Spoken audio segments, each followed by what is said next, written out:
Isang mapagpalang araw po sa ating lahat, lalong-lalo na po sa mga masugid na tagapakinig sa channel na ito. Ako nga pala si Claudio. Alam ko na marami ang makaka-relate sa aking kwento dahil marami sa atin ang kagaya ko na napagbintangan sa isang kasalanan na hindi naman nila ginawa. Nakulong ako at ang kaibigan ko na si Dennis dahil sa isang maling paratang. Kami ang itinuro na pumatay sa kapitbahay ko na isang matandang babae. Ang dahilan daw namin kaya namin ginawa ang krimen na yon ay pagnanakaw. Oo, aminado kami na mahirap lang kami ni Dennis. Pero lumalaban kami ng patas na buhay. Wala sa bokabularyo namin ang gumawa ng labag sa batas o manlamang ng kapwa para lamang magkaroon ng pera, lalong-lalo na ang pumatay. Doon ay nagtatrabaho kami ni Dennis bilang construction worker hanggang sa may ipinagawa sa amin ang matandang babae na yon sa bahay niya. At dahil kami ang madalas nakasama ng matandang babae, ay kami na kagad ang itinurong sospek sa pagnanakaw at pagpatay sa matandang babae na yon. 1 taon na kami ngayong nagdurusa ni Dennis sa kulungan. 1 taon na naming pinagbabayaran ang kasalanang hindi naman namin ginawa. Matindi ang sikat ng araw ng umagang yon habang nagbubungkal ako ng lupa sa taniman ng mga gulay sa loob ng kulungan. Araw-araw ko yung ginagawa kasama ang lahat ng preso. Habang abala ako sa aking ginagawa, ay lumapit si Dennis sa akin at nabahala ako dahil sa pasa sa kanyang kaliwang pisngi. Oh, Chong, ano yan? Ano nangyari sa'yo? Bakit may pasa ka na naman sa mukha? Huwag mong sabihin na nakisali ka na naman sa rambulan ng mga preso, ha? Pambira ka, sabi ko naman sa'yo.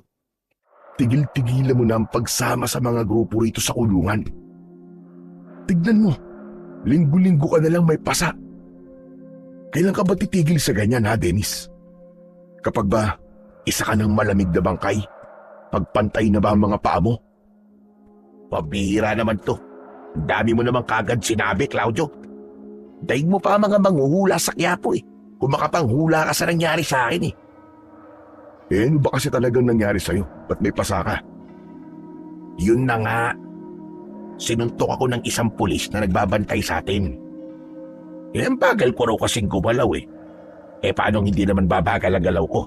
1 piraso lang ng pandesal ang pinaalmusal nila sa atin. Paano naman ako magkakaroon ng energy sa 1 pirasong pandesal, Aber? Aba, loko ang pulis na yun ah. Sino ba yung sumuntok sa'yo? Sino pa ba? Di si Garcia. Bakit? Re-resbakan mo ba? Siyempre hindi, no. Mamaya ako papag-initan nun eh.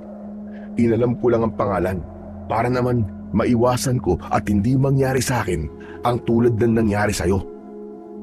Tatanong-tanong pa ang tao to. Hindi mo naman pala re-resbakan. Bakit? Sa tingin mo ba kaya kong resbakan ng mga pulis dito? Mas nakatataas sila sa atin dito eh. Saka kilala mo naman yung si Garcia, no? Pakiramdam nun Diyos siya rito sa kulungan at tayo ang mga alipi niya. Kumbaga ginagamit niya ang posisyon niya para magmukha siyang makapangyarihan. Kung bakit ba naman kasi nakulong pa tayo dito, Claudio Mabubuti naman tayong tao, di ba? Dennis, wala na tayong magagawa. Lahat ng tao, tayo ang tinuturong may gawa sa pagpatay kay Aling Marta. Wisit na yan. Makalabas lang talaga ako rito. Talagang... Ay, oo nga pala. May balita ka na ba kung kailan ulit ang hearing ng kaso natin? Wala pa nga akong balita eh. Malamang natabunan na yung kaso natin sa dami ng mga bagong kaso na mas importante sa atin. Alam mo naman dito, kapag wala kang pera, hindi uusad ang kaso mo at wala kang magagawa kundi ang maghintay hanggang sa mamatay ka. Anak ng... Ano to? Ibig sabihin habang buhay tayong nakakulong sa kasalanang wala naman tayong kinalaman? Masakit, pero yan ang pwedeng mangyari sa atin, Chong. Kung pwede nga lang buhayin ko si Aling Marta para siya magsabi na hindi tayong pumatay sa kanya gagawin ko Kaya lang, imposible namang mangyari yon. Basta. Hindi ako papayag na habang buhay ako nandito. Kung hindi uusad ang kaso natin para mapatunayan na wala tayong kasalanan, ay ako ang gagawa ng paraan para maalabas ako rito. Hoy Dennis, ikaw hindi ko gusto yung iniisip mo Huwag mong sabihin na tatakas ka rito. Tandaan mo, kapag ginawa mo yan at magtagumpay ka man, hindi ka naman mabubuhay ng normal sa labas. Palagi ka na lang magtatago para ka na rin nakakulong kapag ganun. Mas gusto ko pa ang ganung buhay kesa buhay dito sa loob. Wala akong ibang nakikita kundi rehas, mga preso, mga pulis, at yung napakataas na pader na nakapalibot sa atin. Bakit ikaw ba, Chong? Hindi ka ba nagsasawa sa buhay natin dito sa loob ng kulungan? Siyempre nagsasawa. Namimiss ko rin ang buhay natin sa labas na kahit mahirap. Pero malaya naman natin nagagawa ang mga gusto natin. Pero Chong, gusto ko kasi, kung makakalabas man ako rito, ay sa legal na paraan. Hindi yung sa paraan na naiisip mo. Aba, mahirap yan, Chong. Isipin mo kung makatakas ka man dito, habang buhay ka naman magtatago. Tapos kapag nahuli ka ulit, Diyos ko, baka itumba ka na ng tuluyan ng mga pulis at palalabasin nila na nanlaban ka kaya ka nila tinudas. Kaya kung ano man yung nasa isip mo, huwag mo nang ituloy. Pagsisisihan mo lang yan, maniwala ka. Hindi na lang nagsalita pa si Dennis at umalis na siya sa tabi ko para balikan ang kanyang ginagawa. Napailing na lang ako dahil sa awa ko para sa aking kaibigan. Bata pa lamang ay magkaibigan na kami ni Dennis. Nung nagkaroon ng malawakan sunog sa aming baryo, ay parehas kaming nawalan ng pamilya. Parehas kaming naging ulila. Simula noon ay tinulungan na namin ang isa't isa. Naging parang tunay na magkapatid na kaming dalawa. Magkasama kami sa lahat ng bagay at kahit sa problema, at hindi namin akalain na maging sa loob ng bilangguan ay magkakasama pa rin kami. Sa aming dalawa ni Dennis, masasabi ko na mas malakas talaga ang loob niya. Siya yung klase ng tao na kayang sumugal sa mga bagay-bagay. Ako naman ay palaging kalkulado ang kilos at desisyon. Hindi ako nagpapadalos-dalos at gusto ko ay nakaplano ang lahat. Talagang nakakalungkot na nakulong kami sa isang kasalanang hindi naman namin ginawa. Pero kumakapit pa rin ako sa paniniwala ko na may dahilan kung bakit yun nangyari sa amin. At kung anuman ang dahilan na yun, ay tanging Diyos na lamang ang nakakaalam. Isang tanghali, habang nasa kantin ako kasama ang lahat ng mga katulad kong preso, oras na kasi ng aming pananghalian. Maayos ang pagkain namin sa araw na yon. Meron kaming pritong galunggong at ginisang gulay. Habang magana akong kumakain, ay umupo sa harapan ko ang kaibigan kong si Dennis. Matapos niyang ilapag ang dala niyang tray na may laman na pagkain. Ayos ang pagkain natin ngayon, no, Chong? Sana, pwede pang bumalik kapag naubos ko na to. Wala akong pakialam sa pagkain. Grabe ka naman. Dapat nga nagpapasalamat tayo sa masarapang pagkain natin ngayon eh. Lalo na't hindi palaging ganito rito sa loob. Ikaw naman, parang nung isang araw eh. Hindi ka nagre-reklamo na isang pandesal lang ang almusal natin ah. Claudio, konting araw na lang ang hinihintay ko at makakalabas na ako sa impyernong lugar na to. Ano? Anong sinabi mo? Totoo ba yan? Ang ibig mo ba sabihin eh, naabsuelto ka na sa kaso? Anak ng pero bakit ikaw lang? Hindi ba dapat eh, ayong dalawa? Hindi. Ang ibig ko sabihin, alam ko na kung paano ako makakatakas dito. Ay, hindi. Tayo pala. Yun ay kung gusto mong sumama sa akin. Chong, sinabi ko na sa'yo, delikado yung binabalak mo na yan. Saka paano ka makakatakas dito, Aber? Ang tataas ng pader dito. Tapos, marami pang bantay. Huwag ka masyado maingay. Baka mamaya niyan may makarinig sa atin Kaya nga, paano ka nga tatakas? Sige nga, sabihin mo nga sa akin. Okay. Kilala mo ba si Rudy? Teka, Rudy. Si Rudy? Yung bang drug lord na nakakulong dito? Oo, siya nga. Alam naman natin na malakas yun dito sa loob, di ba? Oo naman. Siya nga lang ang preso rito na nakakagamit ng cellphone eh. Tapos kahit nakikita siya ng mga pulis, hinahayaan lang siya. Siyempre alam mo na, mapera si Rudy. Kaya kahit mga pulis ay kayang-kaya niyang bayaran. Talagang nakulong lang siya rito kasi matibay ang ebidensya laban sa kanya. Pero ano palang kinalaman ni Rudy sa binabalak mong pagtakas ha? Ganito. Narinig ko kasi si Rudy at si Garcia na nag-uusap sa loob ng banyo. Hindi nila alam na nandun din ako sa loob. Balak ni Rudy na tumakas bukas ng umaga. Hindi ba kada linggo may dumarating na truck na nag-aatid ng mga pagkain. Magpapanggap na pahinante si Rudy sa truck at yun ang gagamitin niyang paraan para makatakas. Ano namang koneksyon nun sa pagtakas na binabalak mo? Bakit? Mag-best friend na ba kayo ni Rudy ngayon? At sinabi niyang isasama ka niya sa gagawin niyang pagtakas, ganun ba? Sira ulo, syempre hindi. Paano ko magiging best friend yun?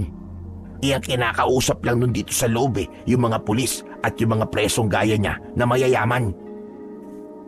Paano ka nga makakatakas? Ang dami mo ba kasing paligoy-ligoy Hindi mo na lang ako diretsuin Simple lang. Yung truck na yun din ang gagamitin natin sa pagtakas. Makinig kang mabuti Ganito ang gagawin natin. Hekempuan natin habang walang nagbabantay dun sa truck. Tapos saka tayo sasakay sa likod nun. Kapag nakalabas na rito yung truck at nakalayo na, saka naman tayo bababa. O diba? Nagagamit natin ang plano ni Rudy para makaalis na tayo rito, Chong. Ito na ang pagkakataon natin para maging malaya tayo. Kung hihintayin pa kasi natin na umusad ang kaso natin, malamang dito na tayo mabubulok at mamamatay sa loob.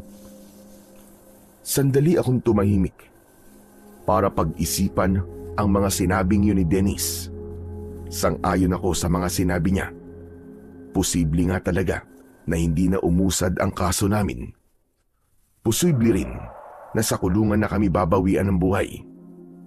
Pero nangibabaw pa rin sa akin ang takot sa pwedeng mangyari sa amin sa sandaling mahuli kami ng mga pulis. Dennis, pwede bang huwag mo nang ituloy ang binabalak mo? Kinakabahan kasi ako Baka kung anong mangyari sa'yo Sa sinabi mong yan, parang sinabi mo na rin na hindi ka sasama sa akin, tama ba? Oo, Chong. Hindi ako sasama sa'yo. At hindi ka rin tatakas. Gusto ko, kung makakalabas tayo rito, ay sa legal at malinis na paraan. Nakulong na nga tayo rito sa maling paraan Kaya ganun pa rin tayo makakalabas. Saka bakit tayo mo sumama sa akin sa pagtakas Akala ko ba gusto mo na rin makaalis sa impyernong lugar na to?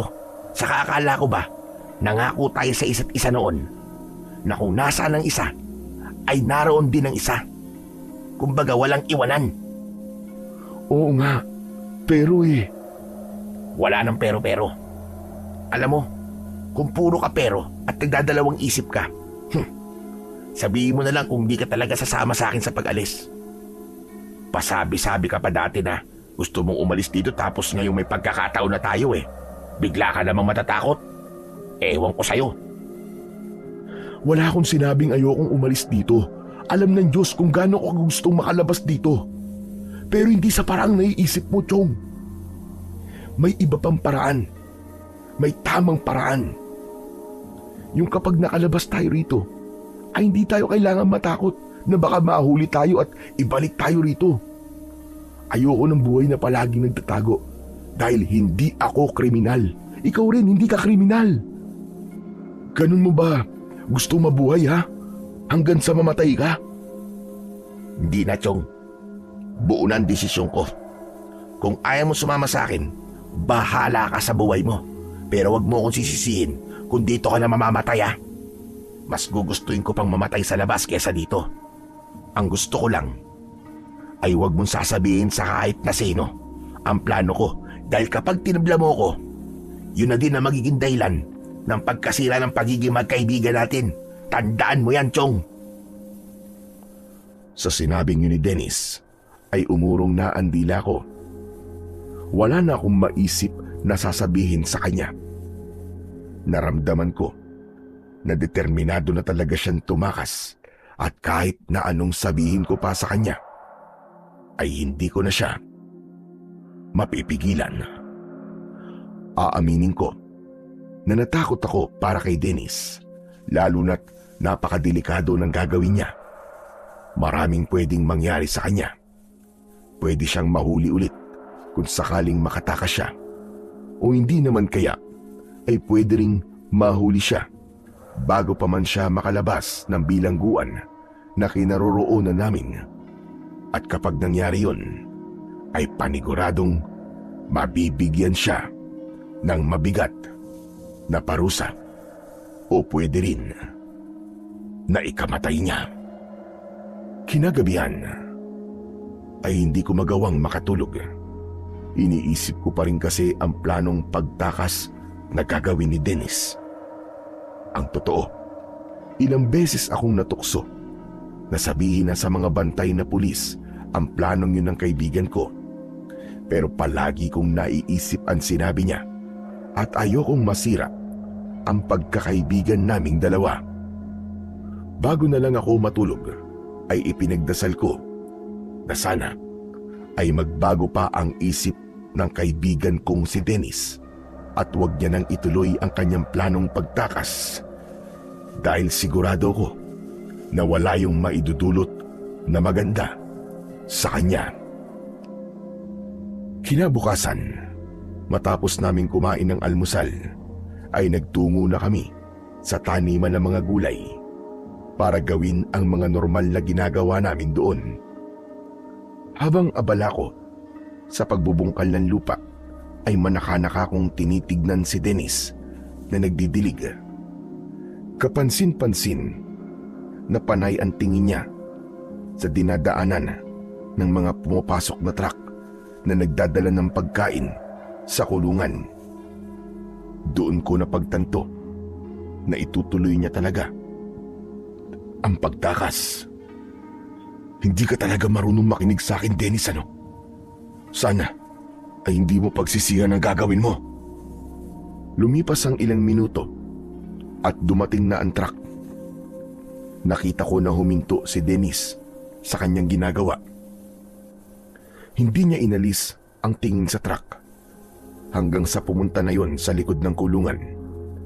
Binitiwan ni Dennis ang pagdidilig at umalis siya sa taniman ng gulay. Napailing na lang ako. Ipinagdasal ko na sana ay walang masamang mangyari sa kaibigan ko. Alam ko kasi na kapag may nangyaring hindi maganda kay Dennis, ay habang buhay kong sisisihin ang sarili ko kasi hindi ko ginawa ang lahat para siya ay pigilan. Umakto ko ng normal kahit ang totoo ay napakalakas na ng kabog ng aking dibdib. Makalipas ang ilang minuto ay binitiwan ko ang hawak kong piko at malalaki ang mga hakbang na tinahak ko ang daan papunta sa likod ng kulungan. Napahinto ako nang makita ko si Dennis na pasakay na sa likod ng truck. Mas lalo kong binilisan ang paglalakad ko dahil kailangan ko siyang pigilan. Pero bago pa ako makalapit sa kanya, ay nagawa na niyang sumakay sa truck at isinarado ang pinto. Binuksan ko ang likod ng truck at napansin ko ang mga nakatambak na kahon. Pero hindi ko nakita si Dennis. Sumakay ako ng truck, isinarado ko ang pinto at isa-isa kong inalis ang mga kahon hanggang sa nakita ko si Dennis na nakasiksik sa isang sulok. Nagliwanag ang mukha niya nang makita niya ako. Uy, Chong! Sabi ko na nga ba't sasama ka sa akin eh? Hindi mo ko matitiis eh. Nagbago na ba ang isip mo? Oo, nagbago na ang isip ko. Ang sabi ko kasi sa sarili ko, ay hahayaan na lang kita sa plano mo, pero ngayon hindi na. Kailangan kitang pigilan sa pagtakas mo. Ano sabi mo? Hindi ako mapayag. Kung hindi ka sasama sa akin, hayaan mo na lang ako. Umalis ka na rito, bumaba ka na. Hayaan na ano? Na mapahama ka? Hindi, Chong. Hindi mangyayari yun. Kaibigan mo ako, kaya ako to ginagawa. Halika na. Lumabas na tayo rito bago pa may makakita sa atin. Paniguradong ibabartoli na tayo kapag nahuli tayo ng mga pulis. Sa tingin mo ba, ay papayag ako sa gusto mong mangyari? Nek mo. Nandito na ako, no? Ito na ang pagkakataong matagal ko nang hinihintay. At hindi ko na to sasayangin. Kung bababa ka ng truck na to, ikaw na lang. Wag ako. Magsasalita pa sana ako, pero bigla nang nabuhay ang makina ng truck. Kinabahan ako kasi alam ko na bago makalabas ng kulungan ng truck na yon, ay chinecheck pa yon ng mga bantay sa gate at hindi malabong makita kami roon ni Dennis.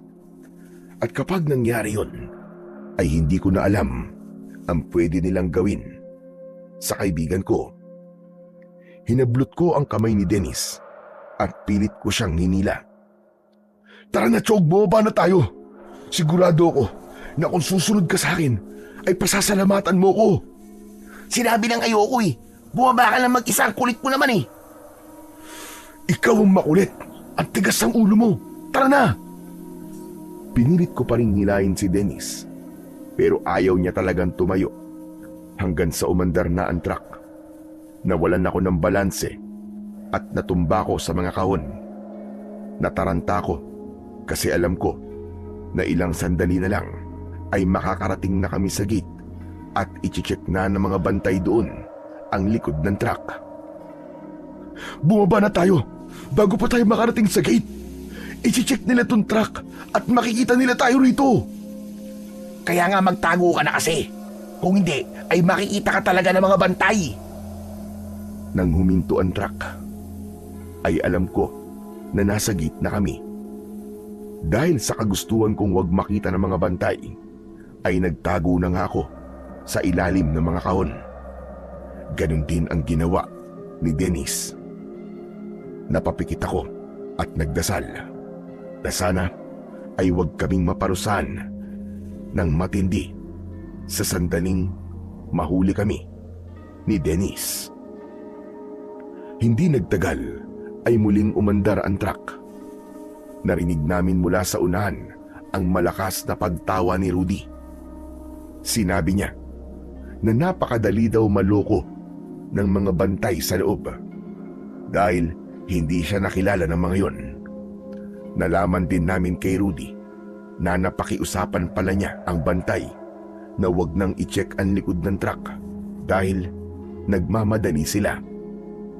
Wala sa plano ko ang tumakas sa kulungan dahil naniniwala ako na hindi kami pababayaan ng Panginoong Diyos at siya ang gagawa ng paraan para makalabas kami roon ni Dennis sa malinis na paraan.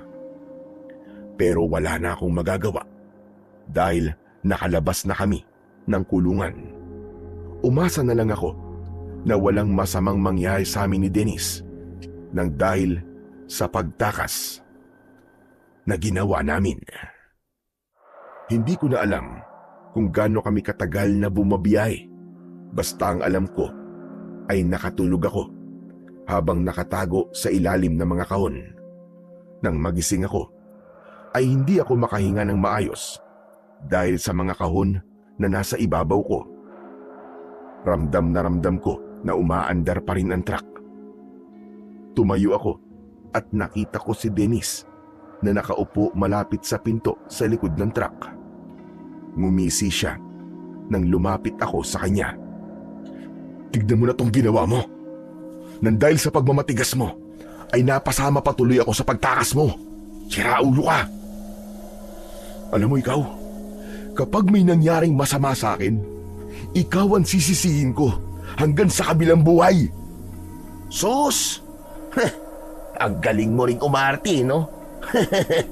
Halata naman na gusto mo talaga sumama sa akin pero acting ka na ayaw mo. Tama na yung acting mo, Chong. Tapos na ang palabas. Nakalabas na nga tayo ng kulungan Tumigil ka nga dyan. Nagkagawa mo pa magbiro.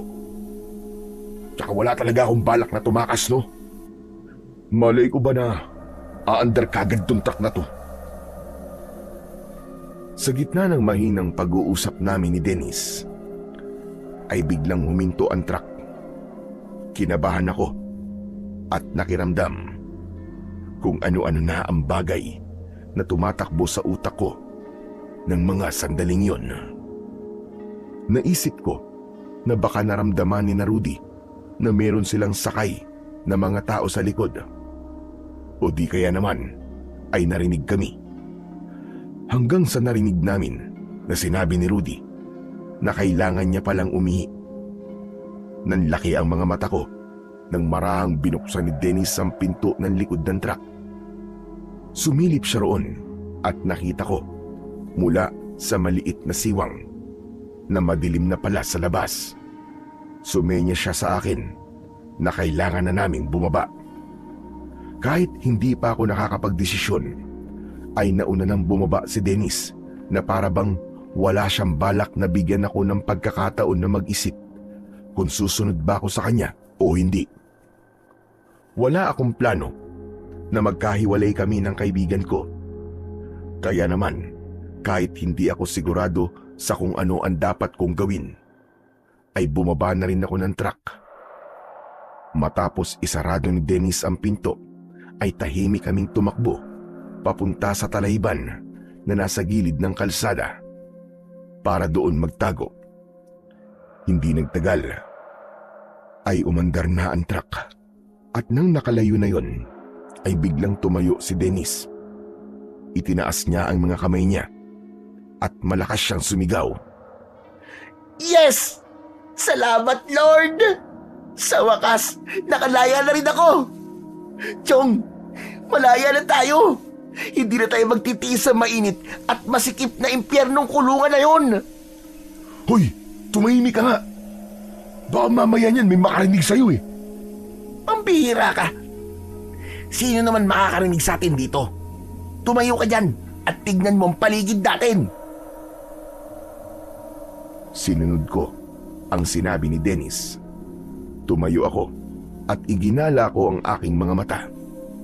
Tama naman siya. Wala talagang makakarinig sa amin na ibang tao dahil kahit isang bahay ay wala akong nakita. Oo nga no. Tama ka. Wala ngang kahit isang bahay dito. Aba, mukhang napakalayo na natin sa kulungan ah. Hindi lang muka, kundi talagang malayong malayo na. Nagtagumpay na ang plano natin, Chong. Malayang malaya na tayo. We're free! We're free! Gumana talaga ang plano natin, Chong. Ang galing! Sira ulo. Plano mo lang. Nadamay lang ako. Alam mo mabuti pa. Bumalik na tayo sa kulungan eh.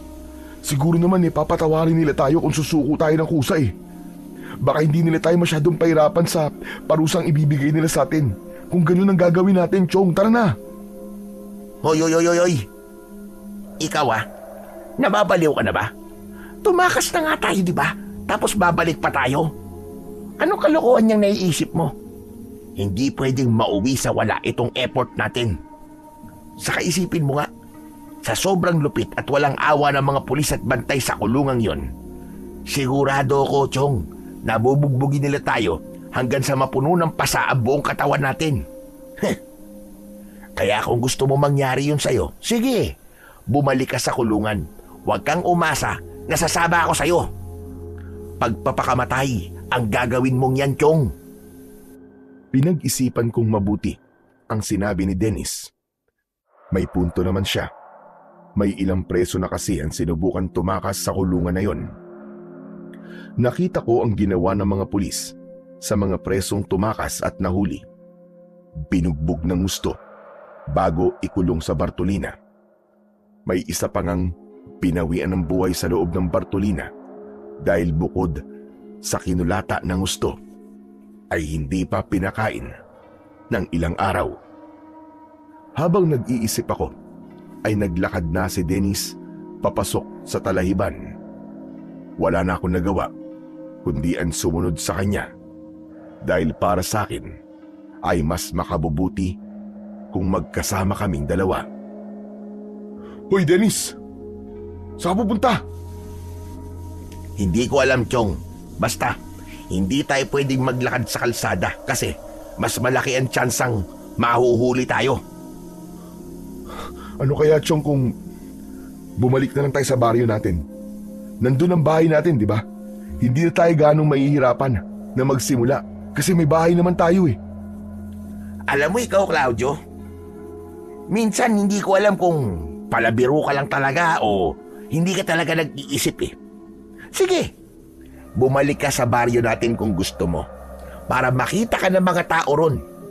Alam mo naman, di ba?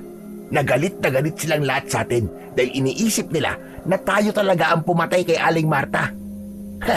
At hindi rin malabo na sila pa ang magdadala sa atin pabalik sa kulungan. Sa bagay, tama ka, Chong. Pambira naman kasi.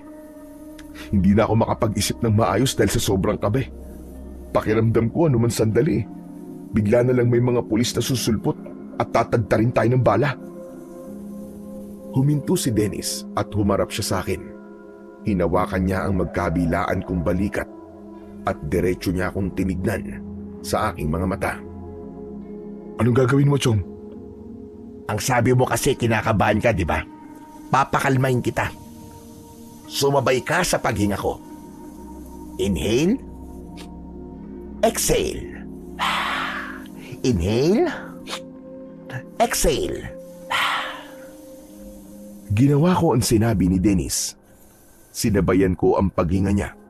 Paulit-ulit naming ginawa yun hanggang sa bumalik na sa normal ang tibok ng puso ko.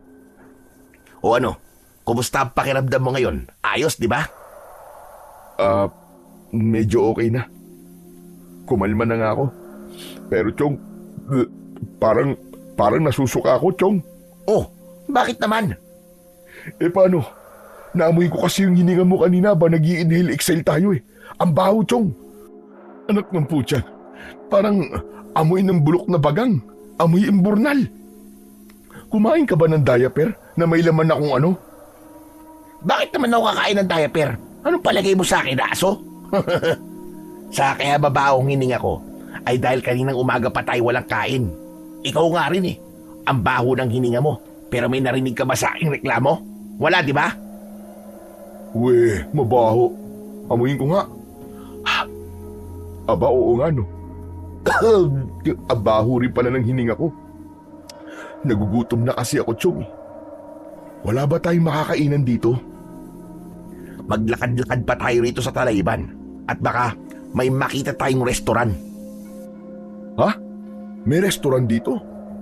Pero Chong, kahit may restoran dito, wala naman tayong perang pambayad. Ewan ko sa'yo, Claudio. Hindi ko alam kung nagkukunwari ka lang na mangmang o talagang mangmang ka eh. Nagbibiro lang ako. Paano bang magkakaroon ng restoran sa gitna ng Talayban? Diba? Saka bago tayo maghanap ng pagkain, ay damit muna ang hanapin natin. Tignan mo, Nakasuot pa tayo nitong kulay orange sa damit. Tara na, maghanap na tayo ng pampalit dito. Nang naglakad na uli si Dennis, ay sumunod na lang ako sa kanya. Nang sandaling yon ay tinanggap ko na lang na nakasama na ako sa pagtakas niya sa kulungan kahit labag yun sa aking kalooban. Umasa na lang ako na walang masamang mangyayari sa amin at inisip ko na kahit mali ang aming ginawa ay plano pa rin yun ng Diyos para sa aming dalawa. Wala akong ideya kung nasaan lugar kami ni Dennis. Bukod sa madilim dahil gabi ay hindi pamilyar sa akin ang lugar na yon. Hindi nagtagal ay may nakita kaming isang kubo na nakatayo sa isang malawak na bakuran. Yun ang nag-iisang bahay roon. Huminto muna si Dennis sa paglalakad. Kaya naman huminto na rin ako. Oh, ba't ka huminto? Chong, tignan mo. Ayun may kubo. Tapos sakto, may mga nakasampay na damit sa labas. Naiisip mo ba kung ano naiisip ko?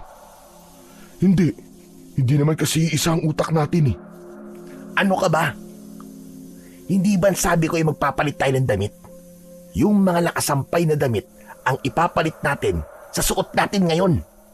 Ano? Magnanakaw tayo? Chong, wag naman ganyan. Magiging kriminal na talaga tayo niyan eh. Bakit? May iba ka ba bang pwedeng pagkulan ng damit? Wala naman, di ba? Saka hindi ba ang sabi ko ay hindi tayo pwedeng makita ng ibang tao na nakasuot ng pampreso. Dahil siguradong ititimbre tayo ng mga yun sa mga pulis. Para tayo makakagalaw ng normal kung ganito ang suot natin. Oo nga no. Tama ka. Pero hindi ba pwedeng magpaalam na lang tayo sa may-ari ng mga damit na nakasampay? Baka kasi yan na lang ang mga damit niya tapos kukunin pa natin. Alam mo, yung pagiging sobrang bait mo ang magpapahamak sa atin eh. Ang mabuti pa dito alang-alang.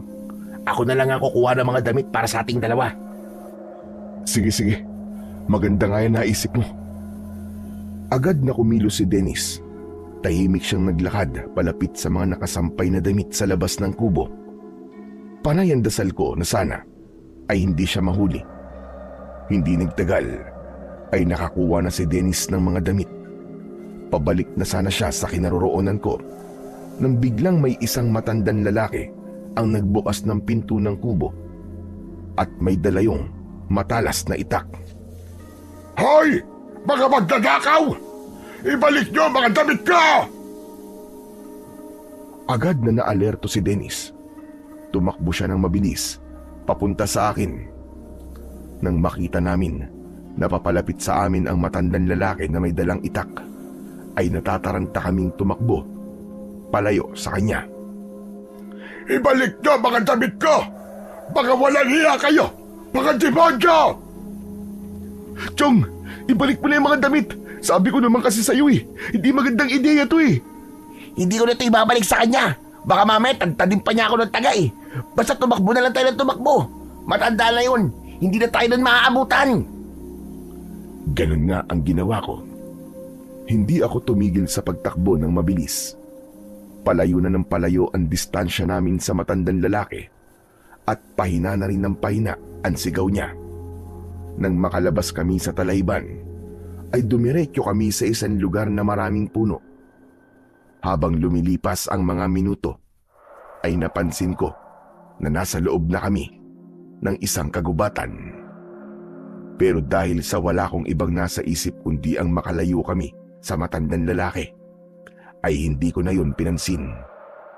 Hanggang sa humihingal na huminto si Dennis, binitiwan niya ang mga damit na dala niya at itinuon niya ang mga kamay niya sa katawan ng isang puno habang habol niya ang kanyang paghinga. Teka, Chong, sandali. Pagod na ako, Chong. Tingnan mo nga, kung nakasunod pa rin sa atin ang matandang yon. Mukhang wala na, Chong. Naiwan na natin. Salamat naman. O ano, pumili ka na ng damit mo dyan para makapagpalit na tayo. Kinuha ko ang isang pulang t-shirt at pantalon na may manipis na tela Habang ang natira naman kay Dennis ay isang lumang polo na may mahabang manggas at shorts. Nagmamadali naming isinuot ang mga damit. Ayos dito mga damit ni Tatang ah. Salamat na lang sa kanya. Ayos! Namiss ko rin magsuot ng normal na damit. Pero Chong, nakakakonsensya tong ginawa natin. Pagdanakaw to eh. Saka nakakaawa yung matanda. Talagang hinabol pa niya tayo. Baka nga tama ang sinabi ko na ito lang ang mga damit na meron siya. Huwag mo nang isipin yung matandang yun. Mas maawa ka sa atin kapag nahuli tayo ng mga pulis kasi nakasuot tayo ng pampreso. Pero Chong, ano bang plano natin ngayon? Saan ba tayo pupunta? Sa totoo lang, Chong, hindi ko alam. Wala pa akong plano. Ang gusto ko lang kasi talaga ay makatakas sa bilangguan na yon. Gusto mo bang magpahinga na muna tayo? Gusto ko nga sana pero saan naman tayo magpapahinga? Nasa loob tayo ng gubat. Di dito tayo mismo magpapahinga sa gubat. Ha? Anak nang, bakit naman dito? Baka mamaya lapain tayo dito ng kung ano mabangis na hayop habang natutulog tayo eh. Ikaw puro ka talaga kanigahan eh. Parehas na tayong pagod, Chong. Hindi tayo nakapagpahinga ng maayos sa truck. Tapos hinabol pa tayo ng matandang may itak. Kung may lakas ka pa para maghanap ng ibang magandang lugar na pagpapahingaan mo, gawin mo, hindi kita pipigilan. Pero ako, dito na lang ako magpapahinga kasi pagod na ang katawang lupa ko. Magsasalita pa sana ako, pero bigla na lang humiga si Dennis sa ilalim ng puno na para bang wala siyang pakialam kahit malamig ang lupa na kanyang hinihigaan. Habang ako naman ay natatakot na iginala ang paningin sa paligid. Wala na akong nagawa kundi ang humiga na rin dahil talagang pagod na ako. Pumikit na ako at inisip ko na isang malambot at mabangong kama ang aking kinahihigaan hanggang sa tuluyan na akong nakatulog. Nang magising ako ay umaga na. Maliwanag na ang paligid at ang una kong narinig ay ang sabay-sabay na paghuni ng mga ibon. Tulog pa rin si Dennis ng mga sandaling yon. Nakanganga pa nga siya at parang ang sarap-sarap ng tulog niya dahil tumutulo pa ang kanyang laway. Tumayo ako at inunat ko ang aking katawan dahil sobrang sakit ng likod ko. Mahina akong sinipa si Dennis sa hita niya hanggang sa nagising siya, pero halatang wala pa siya sa sarili dahil muli siyang pumikit. Ano ba, Claudio? Istorbo ka naman sa pagtulog ko eh. Bumangon ka na dyan. Nagugutom na ako, Chong. Di pumila ka na dun sa kantin. Ikuha mo na rin ako ng pagkain at itabi mo kasi baka mamaya maubusan ako ron. Anong kantin ang pinagsasasabi mo dyan? Hoy, baka nananaginip ka ha. Pinapaalala ko lang sa'yo na wala na tayo sa loob ng kulungan nang dahil sa kagagawan mo. Gumising ka na! Napabalikwas ng tayo si Dennis. Para siyang wala sa sarili na lumingalinga sa paligid. Maya-maya ay natawa siya ng malakas na para bang nasisiraan na siya ng ulo. Naku, mukhang nababaliw na ang kaibigan ko ha. Hindi ako nababaliw, no? Masaya lang ako kasi talaga palang nakaalis na tayo sa impyernong kulungan na yon. Lord, salamat po! Salamat po talaga, Lord!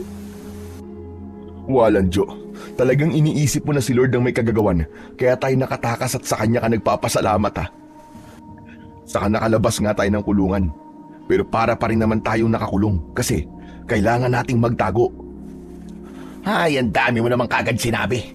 Magpasalamat ka na lang at malaya na tayo. Oo nga pala. Nagugutom ka na ba? Oo nga. Kanina ko pa sinasabi sa iyo eh. Kaya nga kita ginising para tanungin kung saan tayo kukuha ng pagkain eh. Kung makapagtanong ka naman sa akin ng ganyan eh, parang alam ko ang pasikot-sikot sa gubat na to at alam ko kung saan kukuha ng pagkain. Pero Chong, huwag kang mag-alala. Maghahanap tayo ng pagkain kasi nagugutom na rin ako. Tara na! Nagsimula na kami maglakad ni Dennis sa gubat na yon para maghanap nga ng pagkain. Lahat ng puno na dinadaanan namin ay tinitignan ko kung mayroong bunga. Lumipas ang ilang minuto pero bigo pa rin kaming makakita ng pagkain o kahit tubig na pwede naming inumin. Hanggang sa may nilapitang halaman si Dennis at manghang-mangha niya yung tinignan. Uy, Chong! Ayos! May pagkain na tayo! Ha? Nasaan? Itong halaman na to. Natatandaan ko na kinakain ko to nung bata pa ako eh. Nakalimutan ko lang kung anong tawag dito eh. Meron tong maliliit na bunga, tapos merong laman na masarap na parang jelly. O tignan mo, ang daming bunga, Chong. Tiba-tiba tayo. Teka. Sigurado ka ba na yung halaman na yan talagang makakain? Baka hindi pwede yan, Chong. Baka mamaya may lason yan. Ikaw talaga oh. Wala ka bang tiwala sa akin?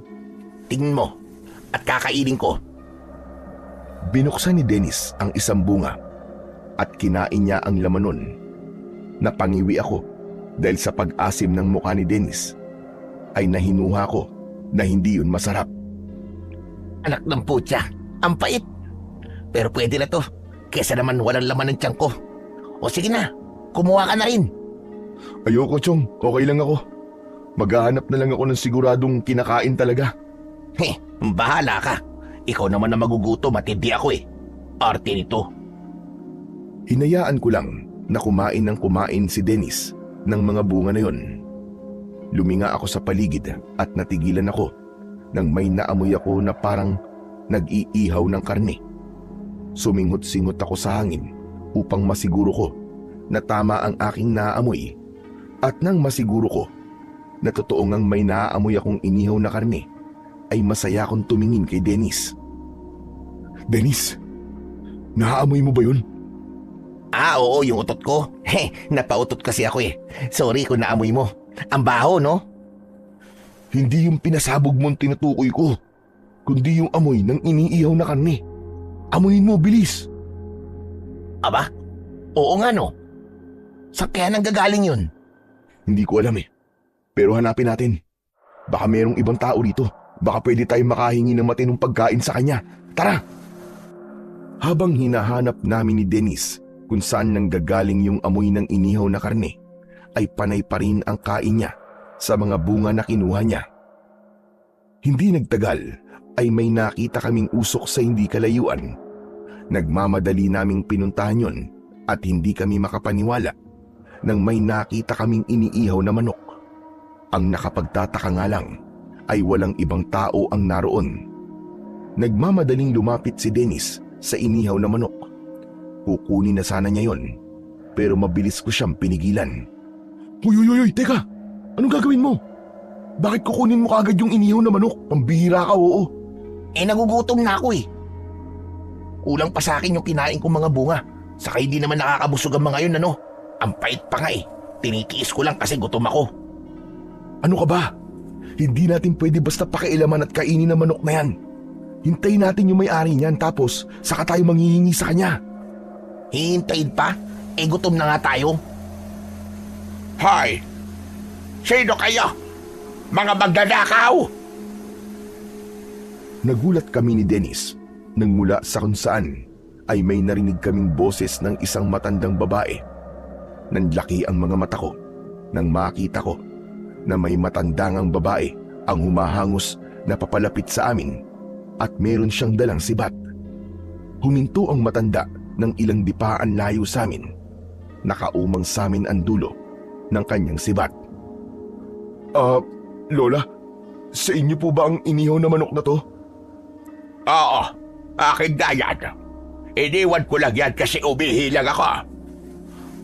Lola, baka pwede naman pong makahingi po kami kahit konti lang. Gutom na po kasi kami. Kanina, mukhang nanakawin nyo na yan tapos kayo na bigla kayo maghihingi. Sigurado ako na kung hindi ako dumating, malamang ninakaw nyo na yan at nilantakan. Sa ilatsa pa lamang ng pagmumukha nyo ay halatang hindi na kayo mapagkakatiwalaan. Grabe naman po kayo makapanghusga sa amin, Lola. Nagtaka ako nang biglang kumapit si Dennis sa braso ko. Nang tumingin ako sa kanya, ay nagimbal ako dahil bumubula ang bibig niya Nakatirik ang mga mata ni Dennis na para bang nagdidiliryo siya. Hanggang sa bumagsak na siya sa lupa at doon na siya nangisay. Agad kong dinaluhan ang kaibigan kong si Dennis. Nataranta na ako ng mga sandaling yon at hindi ko na alam kung ano ang gagawin ko. Ano ba yan? Ano nangyayari sa kasama mo? At para siyang asong nauulol. Bumubula ang bibig. Lola, mukhang nalasong po siya doon sa bunga na kinain niya.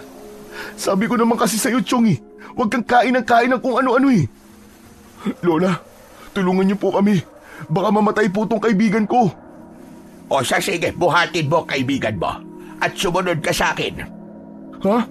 Saan niyo po kami dadalhin? Hindi ba sabi mo itulungan ko kayo? Sumunod ka na lang sa akin. Bilisan mo. Kinuha muna ng matandang babae ang inihaw na manok. Saka siya naglakad palayo. Binuhat ko si Dennis. Napangiwi pa nga ako dahil mabigat pala siya. Habang sinusundan ko ang matandang babae, ay panay ang dasal ko na sana ay hindi mamatay ang kaibigan ko.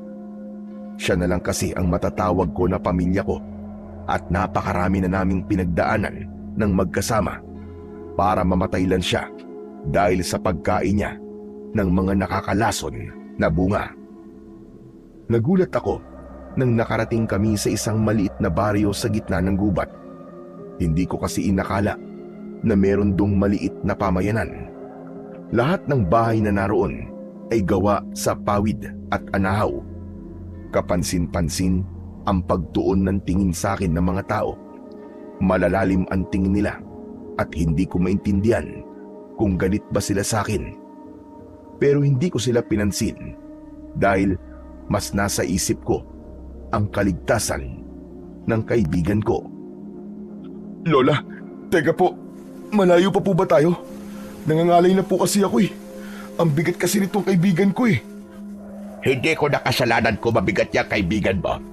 Kung gusto mo pa siya mabuhay ay sumunod ka na lang sa akin. Huwag kang mag-alala dahil malapit na tayo. Konting tiis na lang. Makalipas ang ilang sandali, ay pumasok ang matandang babae sa isang kubo. Dumiretso siya sa lutuan at agad siyang nagpaapoy. Ibinaba ko si Dennis sa papag. Nakatirik pa rin ang mga mata niya habang bumubula pa rin ang bibig. Nagsalang ng kalderong may tubig ang matandang babae.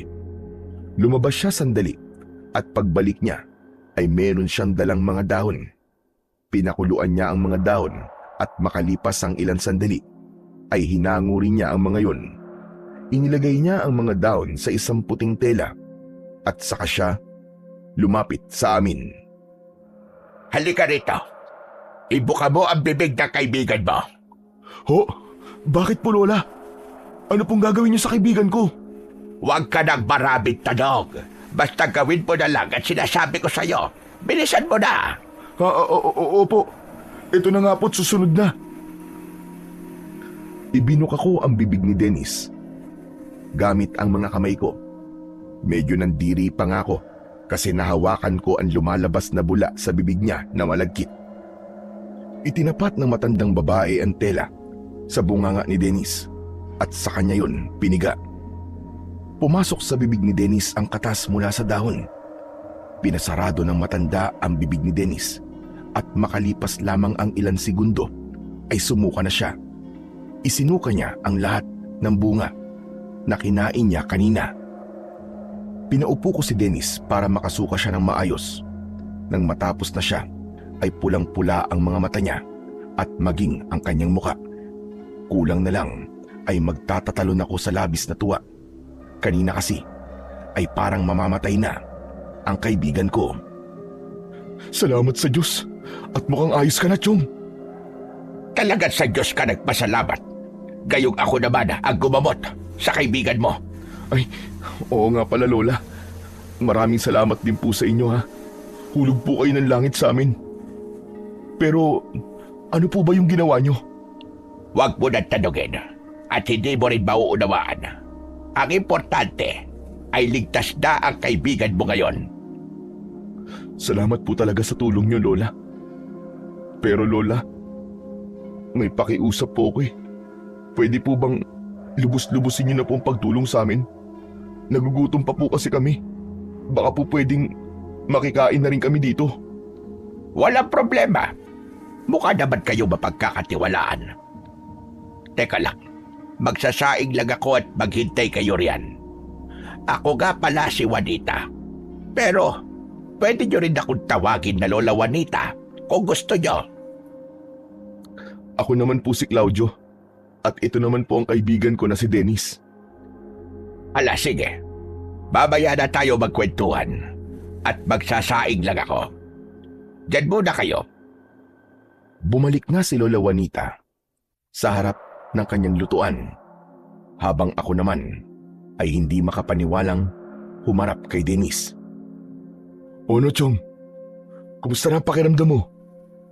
Medyo masakit pa ang tiyan ko. Saka, medyo nahihilo ko. Ikaw naman kasi, kasalanan mo. Kinain-kain mo pa yung bunga na nakita mo kanina sa gubat. Pasalamat ka. At nakilala natin si Lola Juanita dahil kung hindi, kwento ka na lang sana ngayon. Tigok ka na. Malay ko ba nalason yung pesteng bunga na yun? Kamukhang-kamukha kasi yun ang kinakain ko nung bata pa ako eh. Saka gutom na talaga ako. Kaya kung ano na lang ang makain ko, kakainin ko talaga. Hindi bale. Ang mahalaga ay buhay ka at makakakain na tayo. Konting hintay na lang. Totoong pagkain na to. Matapos ko yung sabihin, ay napatingin ako kay Lola Juanita. Nahuli ko siyang nakatingin ng malalim sa amin ni Dennis. Agad niyang inilayo ang tingin niya sa amin nang mapansin niyang nakatingin din ako sa kanya.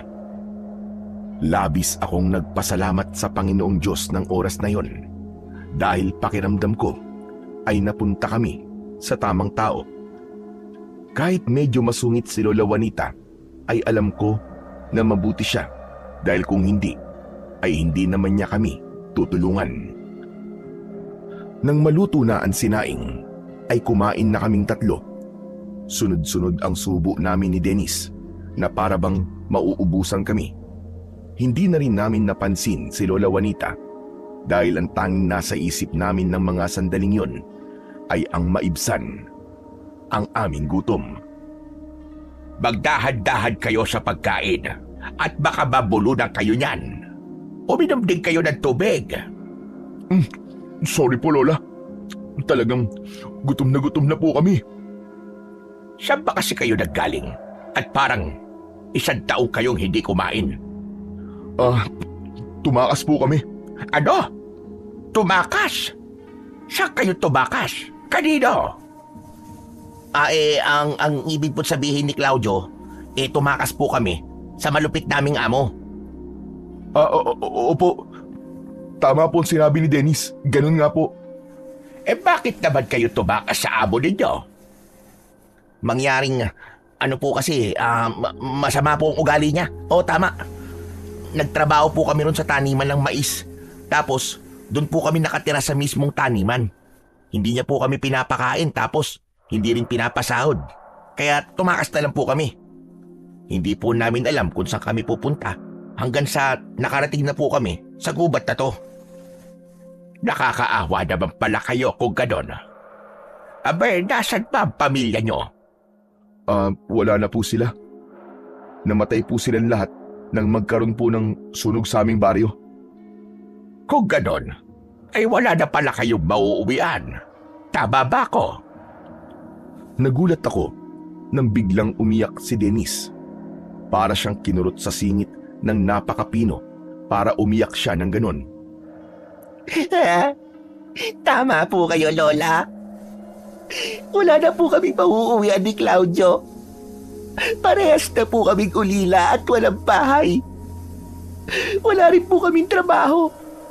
Sa totoo nga lang po, hindi na po namin alam kung may direksyon pa nga ba ang buhay namin, lalo na't hindi po kami nakapagtapos ng pag-aaral. Siguro po, pag alis po namin dito sa bahay nyo, ay mapupunta po kami sa lantsangan. Mamamalimos po kami doon at kapag wala po kami na palimos, ay mapipilitan po kami gumawa ng mali, gaya ng pagnanakaw. Nako. Huwag naman sanang umabot sa ganon. Alam nyo, kung wala pala kayo mapupuntahan talaga, ay pwede naman kayo dumito na lamang sa bahay ko. Wala naman akong kasama rito, kaya walang magiging problema. Po, talaga po. Okay lang po sa inyo. Nandito muna kami ni Claudio.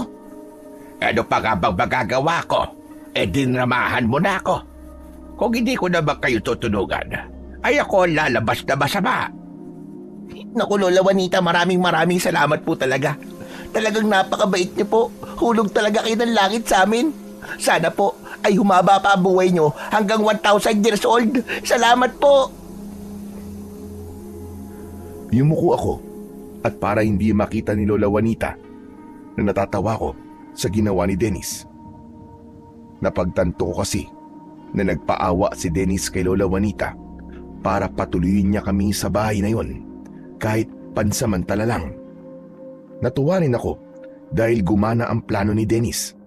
Mabuti na rin yon kesa nasa labas kami at hindi namin alam kung saan kami pupunta at kung paano kami kakain. Kinagabihan, oras na ng pagtulog. Nakahiga na si Lola Juanita sa papag, habang kami naman ni Dennis ay nakahiga sa sahig na kawayan. May latag kaming banig at tig-isa kami ng unan. Hindi ako makatulog dahil sa namamahay ako. Hanggang sa nagdesisyon akong lumabas, pagdating ko sa labas ay yumakap sa akin ang malamig na hangin. Nagulat ako nang may kamay na humawak sa balikat ko mula sa aking likod. Paglingon ko ay nakita ko si Dennis. Anak ng putya, nakakagulat ka naman, Chong. Muntik na akong atakihin sa puso sa'yo ah. Ang OA mo naman. Wala ka naman sakit sa puso ah. O ano, hindi ka rin ba makatulog? Oo, namamahay siguro ko. Ako nga rin eh. Pero, Chong, kumusta yung acting ko kanina? Ayos ba? Ayos na ayos. Biruin mo. Naniwala si Lola Juanita sa lahat ng sinabi mo. At sa sobrang awa niya, siya na mismo nagsabi na dito muna tayo tumira sa bahay niya. Pero Chong, hindi ba mali ang ginawa mo? Tinulungan na nga tayo ni Lola Juanita tapos niloloko pa natin siya. Sige nga, sa tingin mo ba, kapag sinabi mo sa kanya na tumakas tayo sa kulungan ay tutulungan niya tayo? Malamang, isusumbong pa niya tayo sa mga pulis. Alam mo, kapag yung konsensya mo ang palagi mong pinapairal, ay hindi ka mabubuhay ng matagal dito sa mundo. Yan ang tatandaan mo. Sa bagay, tama ka naman. Saka, wala na rin naman tayong mapupuntahan eh. Maswerte na rin tayo dahil nakilala natin si Lola Juanita. Aba, mukhang sa sinabi mo parang tanggap mo nang tumakas ka sa kulungan ah. Hindi, Chong. Napag-isip-isip ko kasi na baka ito talaga ang gusto mangyari ng Panginoon sa atin. Baka merong magandang dahilan kung bakit niya hinayaan na makatakas tayo at mapunta tayo sa baryong to. Saka, tama ka rin naman na wala tayong kasalanan, kaya hindi dapat tayo nakakulong dun. Pero sana, malinis pa rin ang pangalan natin balang araw. Sana, dumating pa ang panahon na hindi na natin kailangan magtago sa labas. Mangyayari yan, Chong. Sigurado ako. Pero habang hindi pa nangyayari ang mga sinabi mo, kailangan nating magtagong mabuti. Saka, mukhang okay nga tong lugar na napuntahan natin eh. Walang kuryente, kaya hindi mababalitaan ng mga tao rito na takas tayo sa bilangguan. Saka tignan mo nga oh, sobrang liblib. Biruin mo, nasa gitna ng gubat ang baryong to. Hindi naiisipin ng mga pulis na nandito tayo. Kaya nga eh, yan nga din ang naisip ko kanina eh. Sana talaga ay makapagtago tayo rito na matagal ano. Saka kung nandito tayo, makakagalaw tayo ng maayos, hindi yung panay ang tago natin. Tumpak. Tapos, ayaw-ayaw ka pa sumama sa akin sa pagtakas. O ano ka ngayon? Natawa ako sa sinabing yon ng kaibigan kong si Dennis. Pero naputol ang pagtawa ko nang may napansin akong tao na naglalakad sa malayo. Kakaiba ang paraan niya ng paglalakad. Para siyang lasing na hindi ko maunawaan. At habang papalapit siya, ay doon ko nakita na namumula ang mga mata niya at nakakatakot ang kanyang itsura. Naglalaway siya na para bang isang mabangis na hayop. Kinalabit ko sa braso si Dennis at itinuro ko sa kanya yung lalaki. Chong, tignan mo. Nakakatakot yung lalaki na yun, oh. Parang papunta siya rito sa atin. Adik ba yun? Parang ang lakas ng tinira niya. Pulang-pula yung mata eh, oh. Chong, pumasok na tayo. Baka kung ano pang gawin niya sa atin. Ngunit bago pa kami makahakbang ni Dennis, ay biglang tumakbo ng mabilis ang lalaki, papalapit sa kinaroroonan namin. Sabay kaming napasigaw at saka kami tumakbo pabalik sa loob ng kubo ni Lola Juanita. Agad naming isinarado ang pinto na gawa sa kawayan. Muli kaming napasigaw nang pilit na itinutulak ng lalaki mula sa labas ang pinto. Dinig na dinig namin ng mga sandaling yon ang pag-angil ng lalaki na parabang siya ay isang mabangis na hayop. Itinuon namin ng gusto ni Dennis ang aming katawan sa pinto para hindi yun mabuksan ng lalaki. Nagising si Lola Juanita at nagtataka siyang lumapit sa amin. Sandali lang. Ano ba nangyayari? Lola, may nakakatakot po na lalaki sa labas. Gusto po niyang pumasok. Ngunit hindi man lang nagpakita ng pagkabahala si Lola Juanita. Bagkus ay malakas siyang sumigaw. Kung sino ka ba gustong pumasok sa aking pamamahay, ay umalis ka na. Hindi kita hayaang pumasok dito. Hindi mo maaaring saktan ang mga taong nakita mo dahil sila ay mga bisita ko. Matapos yung isigaw ni Lola Juanita, ay tumigil bigla ang lalaki sa pagtulak sa pinto hanggang sa narinig namin ang yabag ng mga paa niya na papalayo. Nangihina akong napaupo sa sahig. Malinaw kasi na may hindi magandang gagawin sa amin ni Dennis, yung nakakatakot na lalaki. Lola, sino po ba yung lalaki na yun? Bakit ganun po ang itsura niya? Para siyang halimaw. Nako, hindi ko kilala ang tinutukoy mo dahil wala naman akong kilalang taga rito na may nakakatakot na itsura. Malamang ay dayo lang ang lalaking yun. Pero wag na kayo mag-alala. Bumalik na kayo sa pagtulog ninyo. At sa susunod, ay wag na kayo lalabas na ganitong oras. Lola, paano po kung bumalik po yung lalaki na yun? Sa tingin ko, ay hindi na siya babalik. Sige na.